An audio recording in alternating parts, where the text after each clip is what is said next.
রমজান মাসে সারাদিন রোজা রেখে আমরা মোবাইল ব্যবহার করি। এর দ্বারা দেখা যায় কি আমাদের অনেক গুনাহ হয়ে যায়। এখন গুনার থেকে বাঁচার জন্য আমরা ২ টা কাজ করতে পারি। একটা হলো মিউজিক ভিডিও শেয়ার দিব না। স্টোরিতে কোনো মিউজিক ভিডিও ছাড়ব না। দ্বিতীয় হলো মুসলিম ব্রাউজার নামে একটি অ্যাপস আছে। এটা আপনি প্লে স্টোরে গেলে পেয়ে যাবেন। ডাউনলোড করে রাখবেন। এটা রাখার দ্বারা আপনি যদি পুরুষ হন তাহলে আপনার সামনে বেপরদা মহিলাদের ছবি আসলে এটা ব্লার হয়ে যাবে।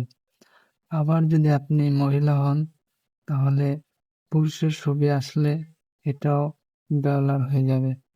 এটা ব্যবহার করার দ্বারা আপনার অনেক গুনাহ থেকে বাঁচতে পারবেন।